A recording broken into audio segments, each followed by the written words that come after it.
Master minds commerce చదవాలనుకునే 10th inter విద్యార్థుల తొలి ఎంపిక. చాలా పెద్ద విషయం, చాలా గొప్ప విషయం సార్. ఎందుకంటే మేము ఇండస్ట్రీ గురించి మామూలుగా వినేది ఇదే బేసిక్గా దట్ ఆ వాతావరణం హాయిగా ఫ్రీగా ఉంటుంది కాబట్టి రూల్స్ లేకుండా ప్రేమలో పడడం ఈజీ, ఎవరినైనా ఇష్టపడడం. అందులో మీ చుట్టూ ఉండేవాళ్ళు అందమైన హీరోయిన్లు అందరూ.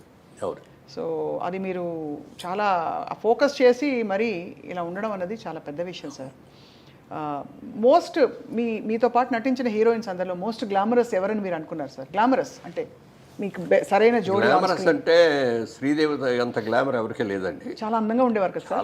చాలా ఎక్సలెంట్గా ఉండేది. ఆ కళ్ళు, అసలు ఎక్స్ప్రెషన్, ఫేసు, మంచి పర్సనాలిటీ. నాకు ఈక్వల్గా ఉండేది హైట్. అమ్మాయి కూడా 5'7", 5'8" ఉండేది. నేను 5'8.5". అమ్మాయి కూడా దగ్గర 7.5, 8 ఉండేది. Personality, behaviour, wonderful behaviour. ఎప్పుడు ఒక తప్పుగా మాట్లాడటం కానీ ఏదైనా చిలిపి పనులు చేయటం కానీ అట్లాంటిది ఏమి ఉండేది కాదు. ఆ తర్వాత అంత అందగా ఎవరు అంటే దీప గారు కూడా చాలా అసలు ఎంత అందంగా ఉండేది. కాకపోతే ఏంటంటే వాళ్ళ అమ్మ ఎప్పుడు పక్కన బ్యాగ్ పెట్టుకొని బ్యాగ్లో అన్ని బిస్కెట్లు, ఈ చీడిదిళ్ళు, బాదం పప్పులు ఇవన్నీ తెచ్చిపెట్టి షార్ట్ చేసి రాగానే పెట్టేస్తూ ఉండేది. అంటే ఆ అమ్మాయి బాగా ఎర్లీ ఏజ్లో వచ్చింది. ఏదైనా అంటే ఎవరిని అడిగితే 16 years 3 months బాబు అనేది. అలా వీటి పాపం చిన్నది కదా, కష్టపడుతుంది అని చెప్పి పెట్టేది. ఆ పెట్టడం మూలంగా కానీ లేకపోతే అమ్మాయికి ఏదో ముందే ఆర్టిస్ట్ చేయాలనే ఆలోచన ఉండి కొంచెం స్టెరాయిడ్స్ ఏదో ఇచ్చి ఇది కూడా చేశారని అంటారు. ఎంతవరకు దాని మూలం కానీ అమ్మాయికి బాగా బాడీ వచ్చేసింది తర్వాత. లేకపోతే చాలా అద్భుతమైన యాక్టర్ అయ్యేది. జయసుధ గారు ఇట్స్ ఏ ఫ్యామిలీ లేడీ. అదే ఇక అందులో సినిమా యాక్టర్ లాగా ఉండదు. ఆవిడతో నటిస్తా అంటే రియల్ క్యారెక్టర్తో నటిస్తాం అనే ఫీలింగ్ వస్తుంది తప్ప సినిమా యాక్టర్ లాగా ఆవిడ నటించడం కూడా అలాగే చేస్తుంది. ఇప్పుడు మిగిలిన వాళ్ళు కొంతమంది చేసే దాంట్లో ఆర్టిఫిషియాలిటీ ఉంటుంది. అంతవరకే ఉండు, టచ్ అవ్వకూడదు, ముట్టుకోకూడదు అన్న లెవెల్లో ఉంటుంది. అవన్నీ ఉండేవి సార్ ఆంక్షలు. అంటే హీరోయిన్లు చెప్పేవారా? అప్పుడు లేదు, అప్పటికి లేదు. కానీ నాగేశ్వరరావు గారు, ఎన్టీ రామారావు గారు చేసే రోజులు ఉండేవి. జమున గారు అయితే ఎప్పుడు చేతులు ఇక్కడి నుంచి కిందే తప్ప పైకి పుట్టుకొచ్చేవారు. ఇట్లా ఈ కూడా పట్టుకొచ్చేవారు. ఓహో, అంత ఇదిగా ఉండేది. అది ఎన్ని లేకపోయినా కూడా ఎంతైనా కొంచెం దూరంగానే ఉండేవారు. ఇట్లా అప్పుడు ఈ ముద్దులు గిద్దులు ఈ గొడవలు ఏమీ లేవు కదా. అవునవునవును. ఎంతవరకు దగ్గర ఉన్నాలో అంతవరకే ఉండేవారు. ఆ క్లోజ్ చేస్తారు. ఈ అమ్మాయి వచ్చేటప్పటికంటే భార్య అంటే భార్యలాగానే ఉండేది. అంత ఇప్పుడు నేను చేసిన సినిమాల్లో కూడా హయ్యెస్ట్ సినిమాలు చేసింది ఆవిడతోటి. మా సినిమా ప్రొడక్షన్లో కూడా ఆవిడ చాలా సినిమాలు చేసింది. Very cooperative artist. అసలు మామూలుగా హీరోయిన్ లాగా గిద్దుకోటాలు ఉండవు. సింపుల్గా మేకప్ వేసుకొని వచ్చేస్తుంది.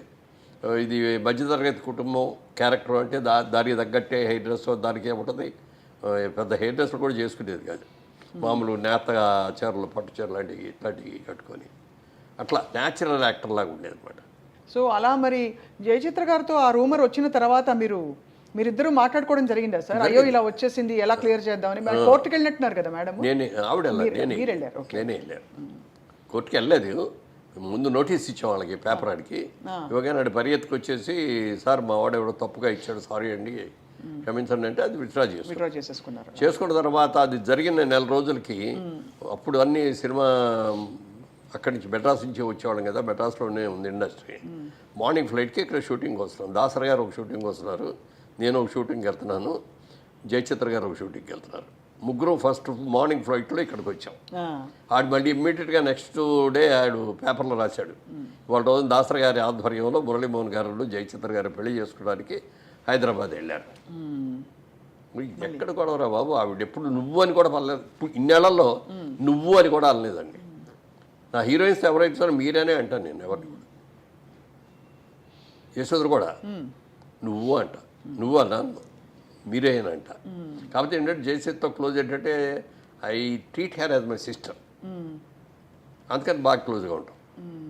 అప్పుడప్పుడు నువ్వు అనుకోవచ్చేమో, కానీ మిగిలిన వాళ్ళు ఎవరితో కూడా నువ్వు అనే మాట అన్నాను నేను.